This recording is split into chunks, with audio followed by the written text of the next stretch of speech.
Bonjour, lors de notre prochain cours, nous débuterons notre cycle de basket-ball. Cette vidéo vous présentera le règlement simplifié qui sera utilisé durant vos matchs. Le règlement de basket-ball est composé de nombreuses règles, mais pour simplifier le jeu et l'arbitrage lors de notre cycle, nous n'en utiliserons que 4.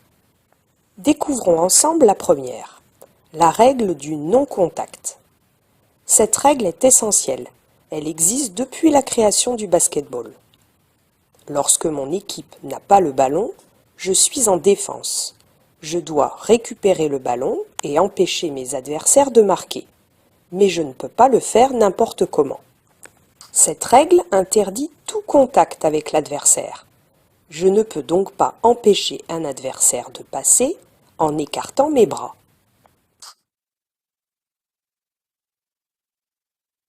Je ne peux pas non plus taper sur les mains de mon adversaire pour lui prendre le ballon.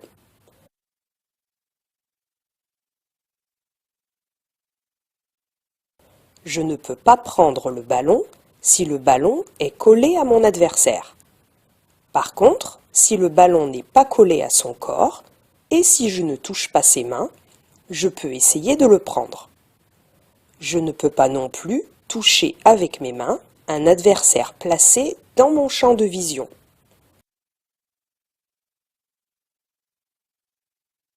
Par contre, je peux gêner mon adversaire en levant les bras pour empêcher une passe ou en gênant le dribble. Voyons ensuite la seconde règle.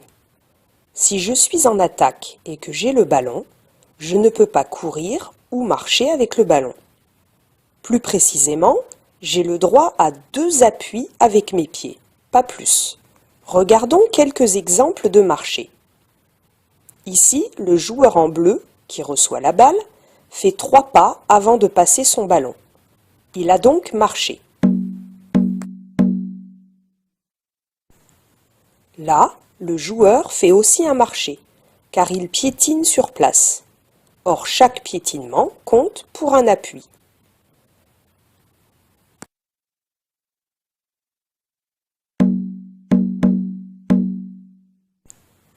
Quand je reçois le ballon, je dois donc laisser mes 2 pieds au sol.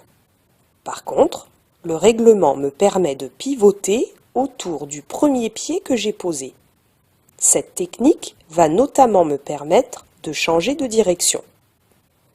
Et pour tirer en course, après avoir dribblé, je dois me rappeler que je n'ai droit qu'à 2 appuis.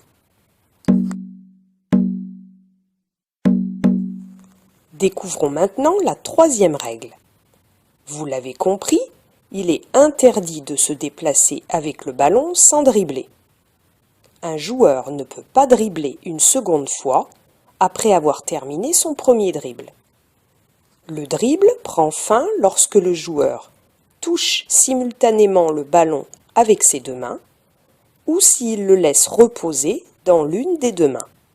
Enfin, terminons par la quatrième règle. Tout d'abord, sachez que dans un match officiel, les joueurs sont au nombre de 10, 5 dans chaque équipe. Quand une équipe attaque, l'autre défend, et inversement. Il existe une zone particulière, ici en bleu, que l'on nomme la raquette, dans laquelle les joueurs attaquants ne pourront pas rester plus de 3 secondes consécutives. Alors, voyons un exemple.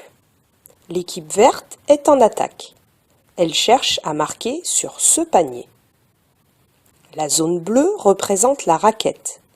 C'est dans cette zone que les attaquants, l'équipe verte donc, n'aura pas le droit de rester plus de 3 secondes. Regardez la joueuse verte qui demande le ballon. Elle est dans la raquette et ne pourra donc pas y rester plus de 3 secondes. Elle devra penser à ressortir de cette zone pour pouvoir y revenir pendant 3 secondes supplémentaires. Par contre, le joueur jaune qui est en défense, lui, n'est pas concerné par la règle. Il peut donc rester dans la raquette autant de temps qu'il le souhaite. À l'inverse, quand l'équipe jaune aura récupéré le ballon, les joueurs devront penser à ne pas rester plus de 3 secondes dans l'autre raquette. Il existe quand même une situation où les joueurs pourront rester plus longtemps dans la raquette. En effet, à chaque tir sur le panier, les 3 secondes s'annulent. Si je tire au panier ou si un de mes coéquipiers tire, je ne suis donc pas obligé de ressortir de la raquette, car le chronomètre est remis à 0 et j'ai encore droit à 3 secondes dans cette zone. Pour terminer, sachez que les lignes rouges marquent les limites du terrain.